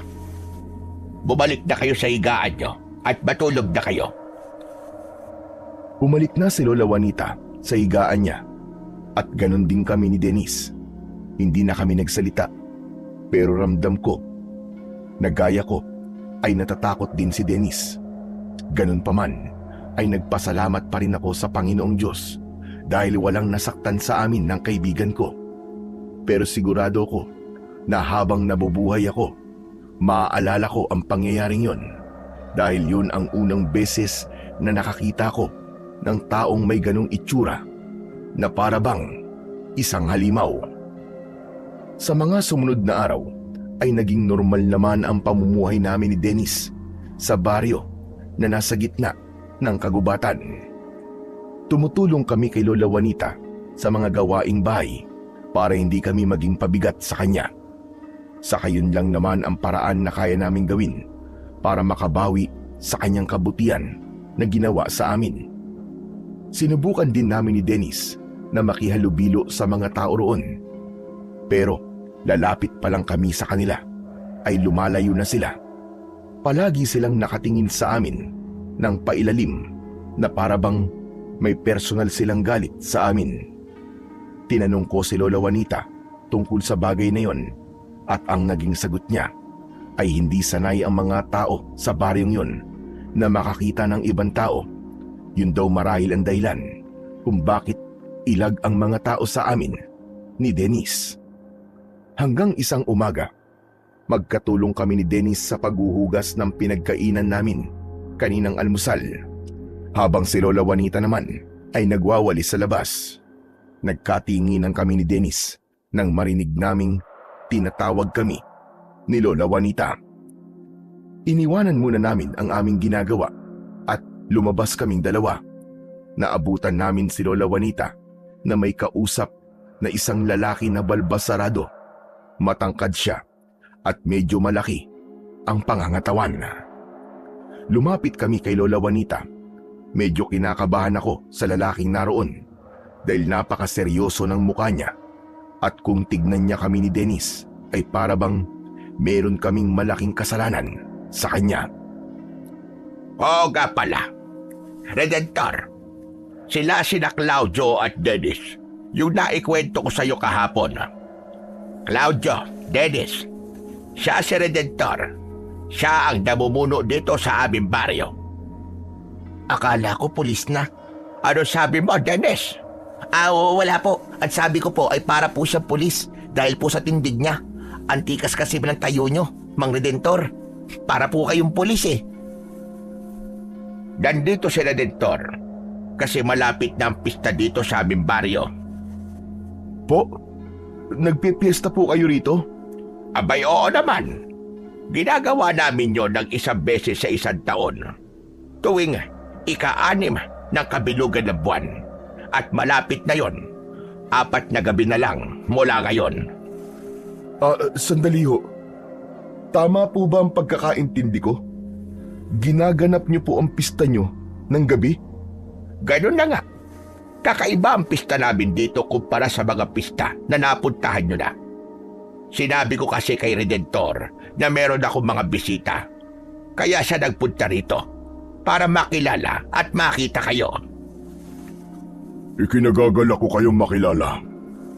Masaya ako na nakarating kayo sa aming baryo at makakasama namin kayo sa aming pista sa taong ito.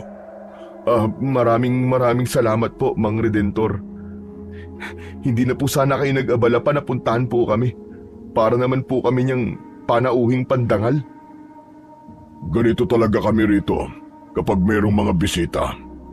Sinisiguro namin na maayos ang kanilang lagay. Kaya sana ay wag muna kayong umalis. Samahan niyo kami sa pagdiriwang namin ng aming kapistahan sa darating na kabilugan ng buwan. Naku, hindi po talaga kami aalis kasi wala naman po kaming ibang mapupuntahan eh. Saka isang karangalan po, Mang Redentor, para sa amin ng kaibigan ko na makasama po kami sa inyong pista. O siya, Juanita, aalis na ako. Ikaw na ang bahala sa kanila. Huwag kang mag-alala, Redentor. Sisiguraduhin ko na palaging maayos ang kanilang kalagayan.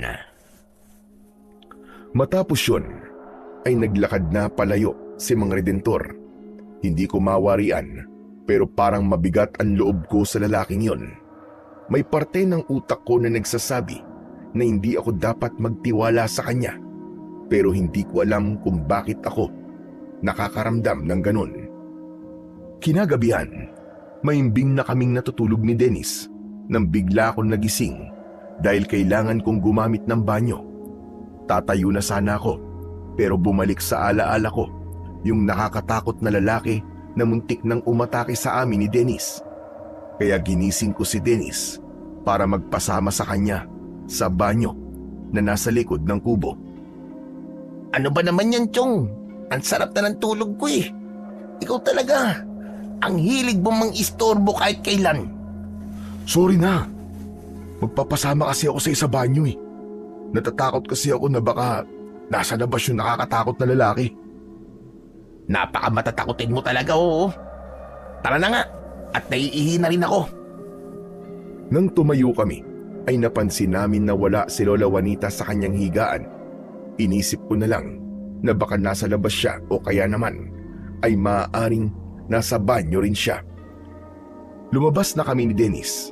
Habang papalapit kami sa likod ng bahay, ay nakarinig kami ng parang taong sumusuka. Nanggagaling yun sa likod ng bahay. Nagkatinginan kami bigla ni Dennis at sabay kaming tumakbo papunta sa likod ng bahay. At doon ay nakita namin si Lola Juanita na nakaluhod sa lupa. Nakatalikod siya sa amin, kaya hindi namin nakikita ang mukha niya. Nalaman namin na si Lola Juanita pala ang parang sumusuka. Nag-alala ko sa kanya dahil para siyang nahihirapan. Lola!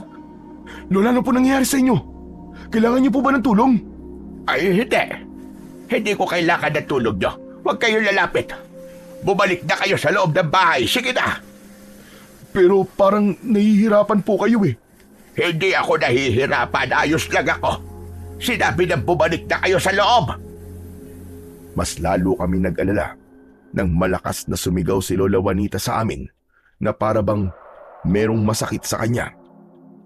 Hindi na ako nakapagpigil at malalaki ang mga hakbang na naglakad ako papalapit kay Lola Juanita.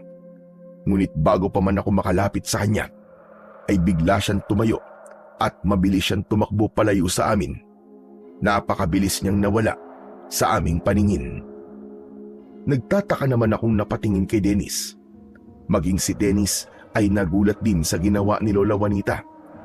Nakanganga si Dennis habang nakatingin sa lugar kung saan nawala si Lola Juanita. Chong, hindi naman ako namamalik mata, di ba? Nakita mo rin yun, di ba? Sabihin mo, Chong, nakita mo yun. Oo. Grabe. Si Lola Juanita ba talaga yun? Ang bilis niyan tumakbo ah. Parang kapag sumali siya sa marathon, ay paniguradong mananalo na siya. Puro ka namang kalokohan eh. Teka nga sandali, iihi lang ako. Pumunta ako sa banyo at nang matapos na ako, ay si Dennis naman ang sumunod. Bumalik na kami sa loob ng kubo at iniisip pa rin namin kung paanong nakatakbo si Lola Juanita nang ganun kabilis. Magdamag namin siyang hinintay. Alam namin na babalik siya. Pero inabot na kami ng madaling araw. Pero walang Lola Juanita ang bumalik. Hanggang sa parehas na kaming nakaramdam ng antok ni Dennis at nagdesisyon na kami na matulog. Pagsapit ng umaga ay nauna akong nagising kesa kay Dennis. Nakita ko si Lola Juanita na abala sa pagluluto ng almusal. Tinitigan ko siya. Napansin ko nakakaiba ang sigla niya at parang anliksi niyang kumilos. Hindi siya gaya ng dati na tipikal na matanda na mabagal kung gumalaw. Nagising na rin si Dennis ng mga panahon na yon at doon na tumingin sa amin si Lola Juanita. Ngumiti siya sa amin. Bumangon na kami at lumapit kami sa kanya. Magandang umaga. Tamang-tama ang gising nyo dahil malapit nang maluto itong almusal natin. Lola, okay lang po ba kayo? Abay, oo naman. Ano ba klaseng tanong yan, Claudio? Kasi po, nakita ka po namin kagabi sa likod ng bahay. Para po kayong sumusuka tapos bigla po kayong tumakbo ng napakabilis. Kaya nga po, Lola Juanita, hindi nga po kami makapaniwala na ganun pala kayo kabilis tumakbo. Pinaglihi po ba kayo sa kabayo? Kayo ba dalawa ay nananaginip kagabi? Paano nyo ako makikita sa likod ng bahay? Eh di naman ako lumalabas. Nakahiga lang ako at natutulog. Po? Imposible po yung sinabi nyo. Nakita ka po talaga namin kagabi sa labas. Nagsalita pa nga po kayo at sigurado po kami na kayo po yun. Nakalimutan nyo na po ba? Ay nako. Kung ano-ano siguro tumatakbo sa isip nyo kagabi. Kaya napaghalo na ninyo ang realidad sa panaginip. Hindi ako lumabas ng bahay kagabi. At paano naman ako makakatakbo ng mabilis? Eh, tanda-tanda ko na. Pambihira na ba kayong dalawa, oh? Tignan nyo. Mahina na mga tuhod ko. Sige nga, isipin nyo nga yun. Sa bagay, may punto nga po ang sinabi nyo. Pero kung hindi po kayo matandang nakita namin kagabi, aba, sino po yun? Huwag nyo nang isipin yon at sasakit lamang ang ulo nyo dalawa. Ang mabuti pa ay umupo na kayo at maghahain na ako para makakain na tayo. Tahimik akong umupo sa hapagkainan. Habang naghahain si Lola Juanita ay manaka-naka akong tumitingin sa kanya. Hanggang sa napansin ko ang mga gasgas sa kanyang kamay at braso. Ano po nangyari sa kamay at braso niyo, Lola Juanita? Bakit po may gasgas kayo? Mukhang sariwa pa po yan ah. Ito ba? Napasabit ako roon sa halaman habang nagdidilig ako. Ganito na nga yata kapag tumatanda. Hindi na marunong mag-ingat. Ay nako, paubos na pala ang panggatong natin. Pwede bang mamaya manguha kayong dalawa ng panggatong? Sige po, wala pong problema. Pagkatapos po natin mag-almusal, ay kukuha na po kami ni Dennis ng panggatong. Hindi nagtagal, ay nagsimula na kaming kumain. Pansin ko pa rin ang kakaibang sigla ni Lola Juanita ng mga sandaling yon. Hindi rin nawala sa isip ko yung matandang babae na nakita naming kagabi ni Dennis. Sigurado kasi ako na hindi yun isang panaginip at si Lola Juanita talaga ang nakita namin. Ang ipinagtataka ko lang ay kung bakit tila nais ni Lola Juanita na alisin namin ni Dennis sa aming alaala ang pangyayaring yun. Matapos naming mag-almusal, ay umalis na kami ni Dennis para kumuha ng panggatong sa gubat. May dala akong itak, habang sako naman ang dala ni Dennis. Nagtungo kami sa masukal na bahagi ng gubat dahil doon maraming panggatong. Habang naglalakad kami, ay hindi namin maiwasang mapag-usapan ang nangyari noong nakaraang gabi.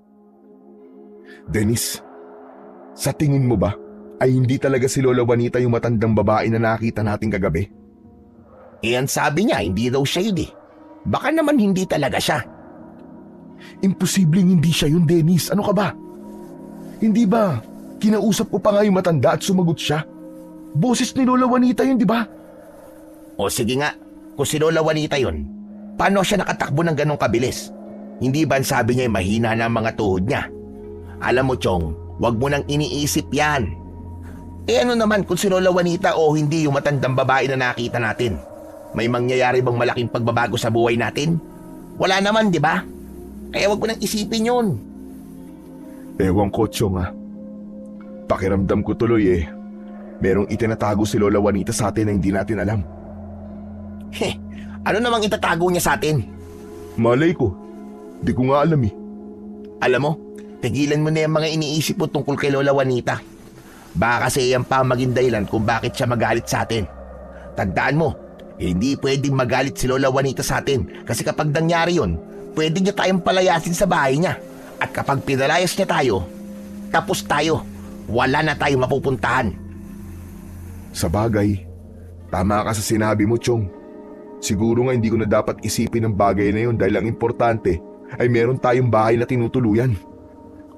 Maya-maya pa, ay sinimulan na namin ni Dennis ang pagkuha ng mga tuyong kahoy na gagamiting panggatong. Pinili namin yung mga sanga ng puno na nalaglag na sa lupa. Siniguro namin na tuyo ang mga kahoy na inilalagay namin sa sako. Hindi namin namalayan na palayo na pala kami ng palayo ni Dennis sa gubat. Hindi naman kami natatakot na maligaw dahil sigurado kami na mahahanap pa rin namin ang daan pabalik sa bahay ni Lola Juanita. Hanggang sa umasim ang mukha namin nang may naamoy kami na napakabaho. Parang amoy yun ng nabubulok na patay na hayop. Nakakasulasok ang amoy na naging dahilan para maduwal kami ng ilang beses. Anak ng putya, ano ba yun? Napakabaho naman. Parang bangkay. Kaya nga nakakasuka. Ang mabuti pa balik sa tayo rito, Chong. Baka kung ano pa mangyari sa atin, tara na. Tama ka, sa iba na lang tayo maghanap ng panggatong. Nakakasuka talaga dito, ang baho. Naglakad na kami paunahan ni Dennis. Malalaki ang aming hakbang. Nagmamadali na kami dahil patindi ng patindi ang mabahong amoy at medyo sumasakit na ang ulo ko dahil sa amoy na yon. Nagulat at napasigaw kami nang may natapakan kaming malambot na parte ng lupa. Gumuho ang lupa at nahulog kami sa isang may kalakihan at medyo malalim na hukay. Nagimbal kami nang makita naming ang hukay na yon ay puno ng buto at bungo ng mga tao. May ilan na halatang matagal nang naroon at may iba na nabubulok pa lang. Meron doon isang bangkay ng tao na halatang kalalagay lang doon. Nagsisisigaw kami ni Dennis at nataranta kami ng gusto. Parehas kaming hindi alam ang gagawin. Hanggang sa may sumilip na matandang lalaki mula sa itaas ng hukay at inilihad niya ang isa niyang kamay sa amin. Abutin niyo ang kamay ko! Bilisan niyo! Dali! Walang pagdadalawang isip na inabot ko ang kamay ng matandang lalaki. Hinila niya ako palabas ng hukay. Sunod naman naming pinagtulungan maialis sa hukay na yon si Dennis. Nanginginig ang aming buong katawan. Hindi ko akalain na mahuhulog kami sa ganong klase ng hukay na para bang isa yung malaking libingan. Diyos ko, maraming salamat po sa inyo, Tatang. Salamat po sa pagliligtas niyo sa amin. Teka, sandali. Hindi po ba kayo po yung matandang lalaki na umabol sa amin? Ako nga. At kayo ang nagnakaw ng mga damit ko. Tatang, patawarin niyo po kami. Hindi na po kami uulit. Dala lang po ng pagkakataon. Magpasalamat kayo at mabait akong tao dahil kung hindi, hahayaan ko na kayo sa hukay na yon. Ano ba kasi ginagawa niyo sa lugar na ito? Hindi niyo ba alam kung gaano kadelikado rito? Bakit po delikado rito? Dahil po ba sa maraming hukay dito na may mga buto ng tao? Ganun po ba?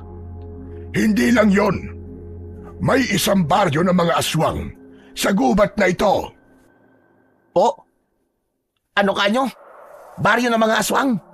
Nagbibiro po ba kayo, Tatang? Mukha ba ako nagbibiro, ha? Sa tingin niyo ba ay nagbibiro ako matapos yung makita ang hukay na may mga buto ng mga tao? Diyan nilalagay ng mga aswang. Sa baryong yon, ang biktima nila at hindi malabo na mapapabilang din ang mga buto nyo sa hukay na yon kapag hindi pa kayo umalis sa lugar na ito. Tatang, hindi po kami pwedeng umalis dito kasi po nagtatago po kami. Ay, aray ko. Hindi ko na nagawang tapusin ang sasabihin ko dahil malakas akong siniko ni Dennis sa tagiliran ko. Ngumiti si Dennis sa matandang lalaki. Huwag po kayo mag-alala sa amin, Tatang. Kaya po namin ang sarili namin. At paano mo nasabi yan? Nakipaglaban na ba kayo noon sa mga aswang? Hindi po kasi kami naniniwala sa mga aswang, Tatang eh. Nasasabi nyo lang yan dahil hindi pa siguro kayo nakakakita ng aswang. Pero subukan nyong magtagal pa sa gubat na ito at paniguradong kakainin mo ang lahat ng mga sinabi mo sa akin. Sige po, Tatang. Kailangan na po naming umalis eh. Mag-iingat na lang po kayo. At salamat po uli. Kayo ang dapat na mag-ingat. Tandaan nyo, malapit na ang pagbilog ng buwan. Kung wala pang iaalay ang mga aswang para sa gabing yon, ay sigurado ko na nagkukumahog na sila sa paghahanap ng kanilang alay. Kaya kung gusto nyo pang mabuhay, ay umalis na kayo rito. Ano po, Tatang? Alay? Tao po ang iaalay nila sa kabilugan ng buwan. Oh, ginagawa nila yon upang mas lumakas sila at mas sumaba ang buhay nila. Kaya kung ako sa inyong dalawa, ay aalis na ako rito. Chong, tara na. Huwag mo nang intindi ng mga sinasabi ng matandang yan. Hinawakan ako ni Dennis sa braso at hinila niya na ako palayo sa matandang lalaki. Malalaki ang mga hakbang namin pero hindi ko napigilang lumingon sa matanda. Umalis na kayo rito kung gusto niyo pa mabuhay. Pero kung sakali na atakihin kayo ng mga aswang, magtungo kayo sa talon sa direksyon ng sinisikatan ng araw. May makikita kayong krusipiyo sa loob ng isang malaking puno na nasa tabi ng talon. Takot ang mga aswang sa krusipiyo na yon. Gamitin niyo yon para protektahan ang inyong mga sarili.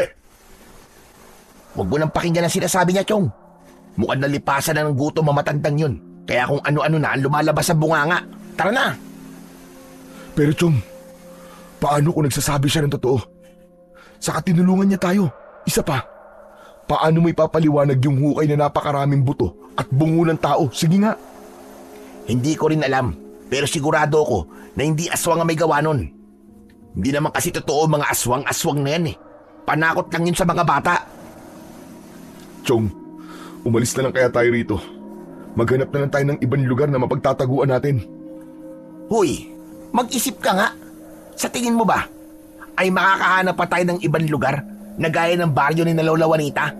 Yung lugar na malayo sa sibilisasyon at walang nakakakilala sa atin.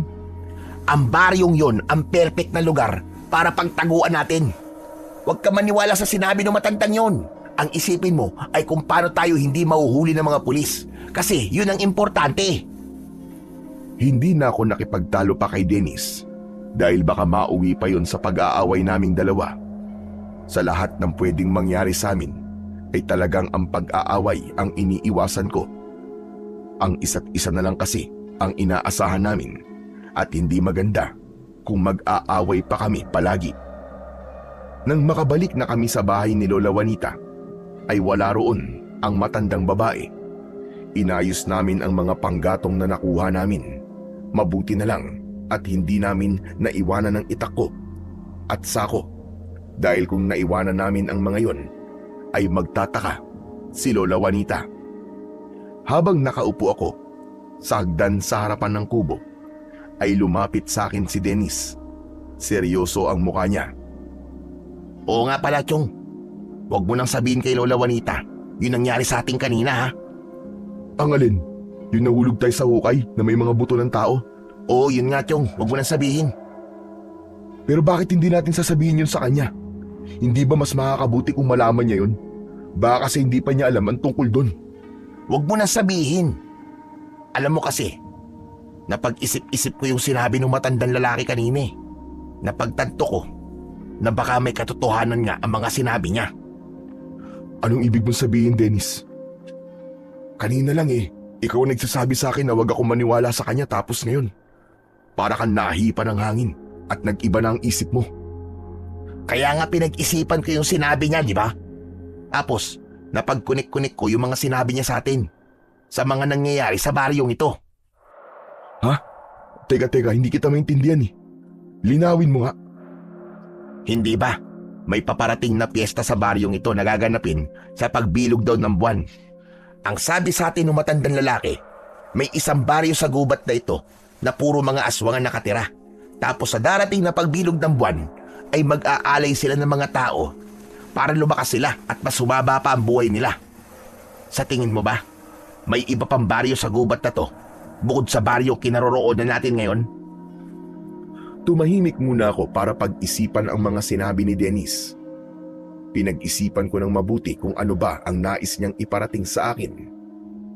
Hanggang sa namilog ang mga mata ko at gumapang ang matinding kilabot sa buong katawan ko nang mapagtanto ko na ang gustong sabihin sa akin ni Dennis.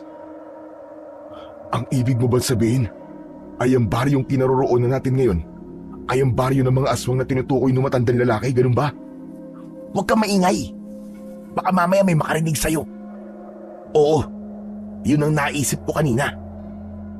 Pero akala ko ba sabi mo, hindi totoo mga aswang? Yan ang paniniwala ko. Pero sabi ko nga, ay nag-isip ako, di ba? Hindi natin pwedeng baliwalain yung nakita nating hukay na may mga buto at bungo ng tao. Kaya naisip ko na wag nating sasabihin kay Lola Juanita na alam na natin ang tungkol sa bagay na yun. Hindi natin alam na baka aswang si Lola Juanita. Pero Chong, parang imposible namang aswang si Lola Juanita. Hindi ba Chong, tinulungan niya tayo nung nalason ka?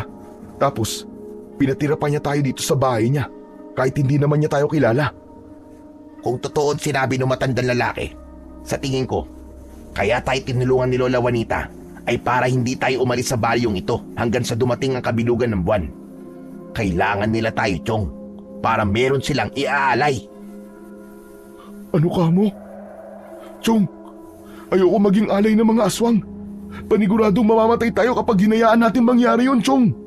Kaya nga kailangan na nating umalis dito sa lalong madaling panahon. Kung pwede nga ngayon na umalis na tayo eh.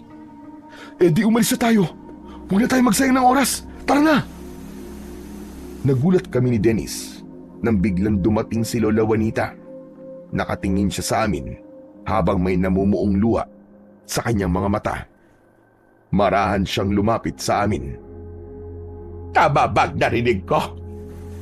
Aalis na kayo dalawa? Ano po kasi Lola eh? Hindi po kami aalis. Bakit naman po kami aalis? Parang yung kasi, ang narinig ko na sinabi ninyo. Nagkakamali lang po kayo ng pagkakarinig, Lola. Ang sabi po namin ay aalisin namin yung mga agiw sa loob ng bahay nyo para po matuwa kayo. Totoo ba yon, Claudio? Opo, totoo po yun. Siyempre po, pinatuloy niyo po kami dito sa bahay niyo kaya gusto namin makatulong sa inyo kahit paano. Ano lang naman yung maglinis kami sa bahay niyo paminsan-minsan, di ba? Ang akala ko talaga ay aalis na kayo. Parang awa nyo na. Huwag na kayong umalis dito. Dahil ngayon ko lang ulit naramdaman ang magkaroon ng pamilya. Mababaliw ako kapag iniwan niyo ako dahil sa maikling panahon na magkakasama tayo ay itinuring ko na kayong parang totoo kong mga anak. Tuluyan nang umiyak si Lola Juanita at magkasabay niya kaming niyakap ni Dennis. Nagkatinginan kami ni Dennis at pinanlakihan niya ako ng mga mata. Alam ko na gusto ni Dennis na umakto ko ng normal at wag akong magpapalata na may balak talaga kaming umalis sa lugar na yon. Habang nagluluto sa loob ng kubo si Lola Juanita, ay lumabas muna kami ni Dennis at nag-usap kami. Siniguro namin na hindi kami maririnig ni Lola Juanita. Sinabi ni Dennis na malinaw na nagdadrama lang si Lola Juanita para hindi kami umalis at aniya ay hindi kami pwedeng magpadala roon. Bumuo kami ng plano na mamayang gabi kami aalis. Sa totoo lang, ayaw na sana naming umalis sa baring yun dahil nakakapagtago kami roon ng maayos. Pero kung ang kapalit naman nun ay ang gagawin kaming alay at papatayin kami, ay mas nanaisim pa naming bumalik na lamang sa kulungan. Hanggang sa sumapit na ang gabi, hinintay naming makatulog si Lola Juanita. Nang masiguro naming mahimbing na ang tulog niya, ay tahimik kaming lumabas ng kubo. Pakiramdam namin ay muli kaming nakalabas sa kulungan nang nasa labas na kami. Tumakbo kami ng tumakbo kahit walang kasiguraduhan kung saan kami magpupunta. Ngunit laking gulat namin nang makita namin si Lola Juanita sa aming unahan.